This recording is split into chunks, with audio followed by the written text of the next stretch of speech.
Hello students and welcome to today's math session.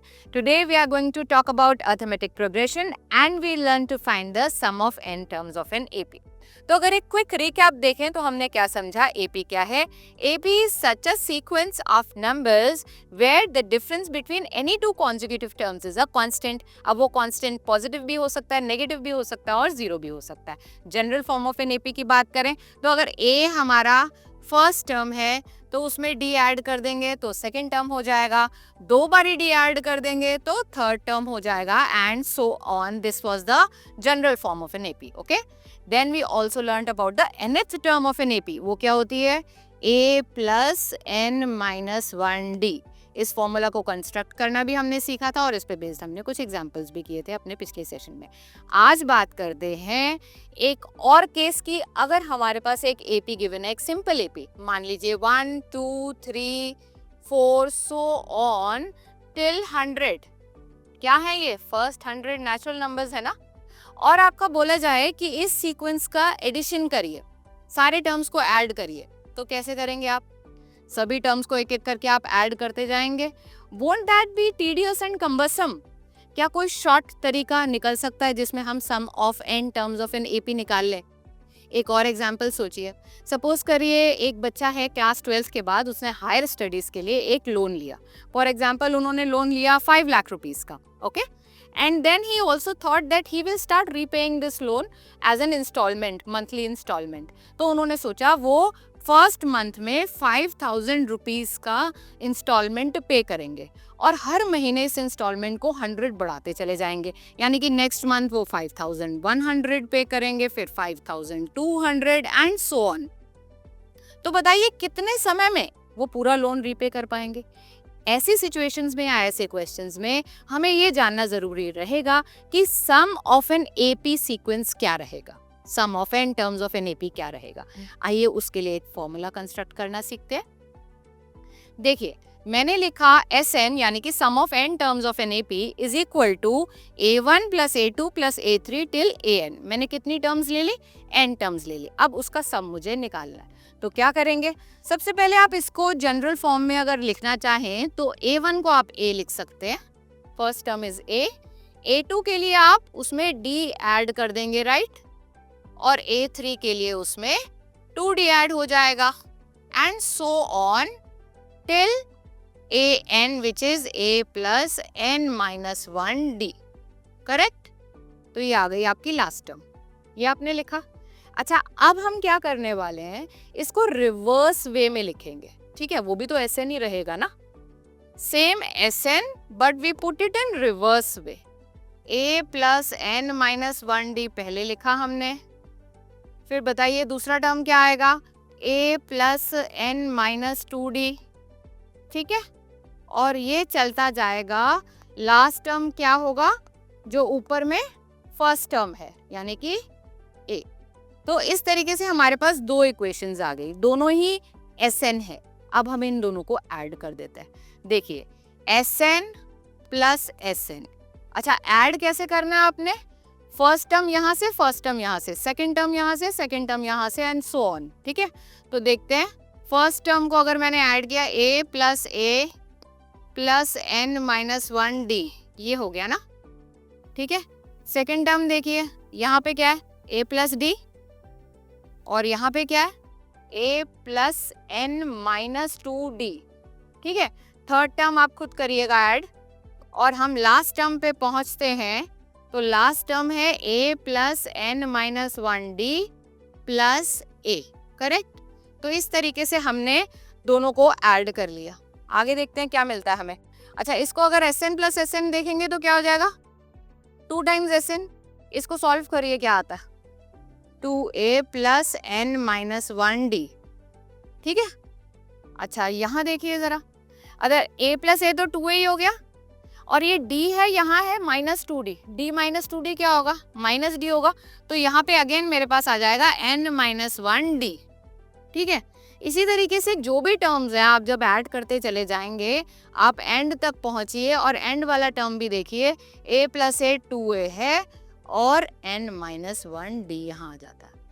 तो जैसे भी आप ऐड करेंगे आप ये देखेंगे that the terms are 2a plus n-1d, 2a plus n-1d, 2a plus n-1d, यानी कि सेम ही है ना। और कितनी बारी आ रही है ये टर्म्स? n टाइम्स आ रही हैं, क्योंकि n टर्म्स है ना। तो क्या लिख सकती हूँ मैं इसको मैं लिख सकती हूँ n times 2a plus n-1d, ठीक है, ये मैं लिख सकती हूँ। यहाँ पे क्या है 2 into Sn। अब मेरे को तो सम ऑफ n टर्म निकालना था ना, वो हो जाएगा n/2 2a plus n-1d। ये आ गया हमारा फॉर्मूला, ये आपको याद करना है, ठीक है। आपके पास फर्स्ट टर्म है, नंबर ऑफ टर्म्स है, कॉमन डिफरेंस है, तो सीधा आप सम ऑफ n टर्म्स निकाल सकते हैं, आपको ऐड करने की जरूरत नहीं है, ठीक है। अच्छा, इसको ही एक और वे में भी अगर हम देखें तो n/2, ये 2a को मैंने लिख दिया a + a, ठीक है ना, इसमें तो कोई गलती नहीं है। 2a को मैं a + a लिख सकती हूँ। अच्छा ये बताओ a + n-1d क्या होगा? a + n-1d nth टर्म होती है ना, उसी का ही तो फॉर्मूला होता है ये, है ना। तो ये आ जाएगा a + an।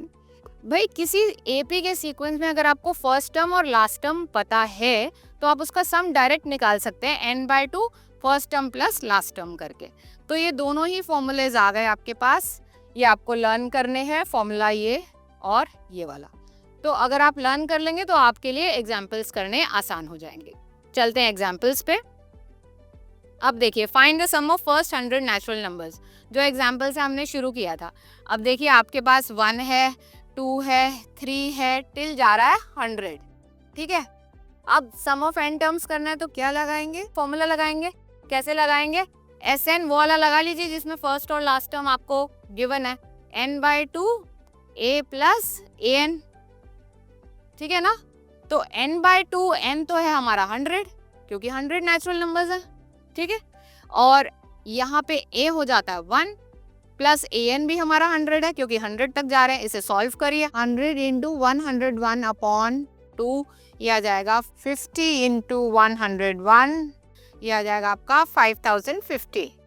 तो फटाफट से आपका सम आ गया, आपको ऐड करने की जरूरत नहीं पड़ी, फॉर्मूला लगाया and you get the answer, alright.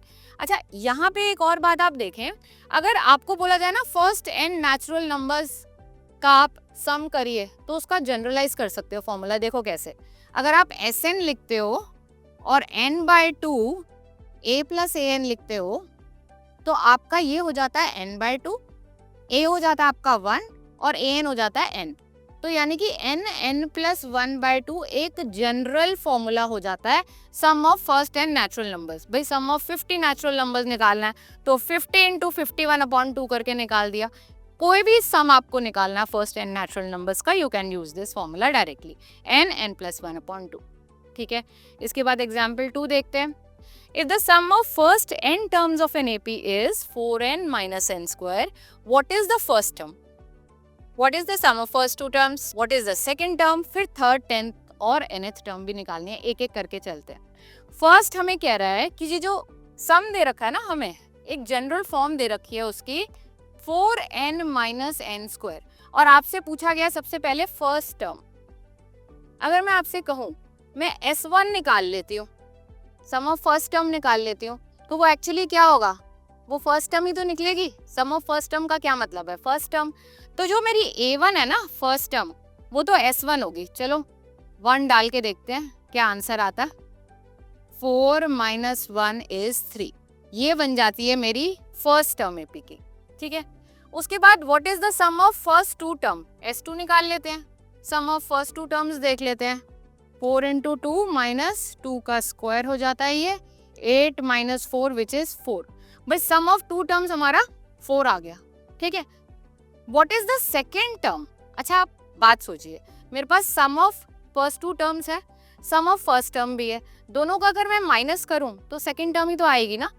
तो अगर मैं A2 की बात करूं, सेकेंड टर्म की बात करूं, वो होगी S2 - S1। इस बात को समझिए, 4 - 3 विच इज 1, यानी कि मेरी जो AP बनी उसमें फर्स्ट टर्म तो आया 3 और सेकेंड टर्म आ गया 1।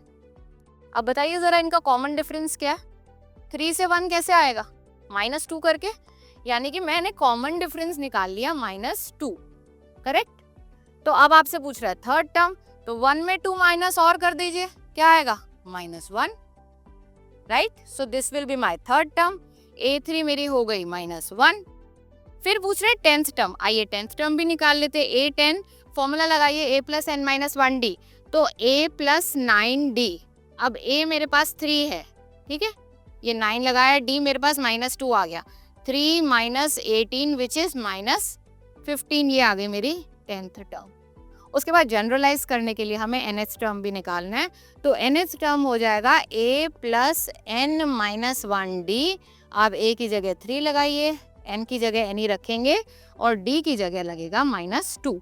सॉल्व करिए जरा आप भी मेरे साथ साथ।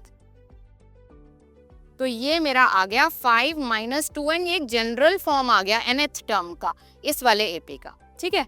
तो इस तरीके से आप ये वाले क्वेश्चंस करेंगे, 5 - 2n becomes your nth term. Okay, ठीक है। अब इसके बाद कुछ प्रैक्टिस क्वेश्चंस हैं आपके लिए, इन्हें ध्यान से करेंगे। थोड़ा सा हिंट दे देते हैं। Find the sum of odd numbers between 0 and 50, very easy. तो ऑड नंबर्स कहाँ से शुरू होंगे? 1, 3, 5 और कहाँ तक जाएंगे? 50 से पहले कौन सा होगा ऑड नंबर? 49। तो आपके पास फर्स्ट टर्म है, लास्ट टर्म है, सब निकल जाएगा। हाँ, n भी चाहिए होगा।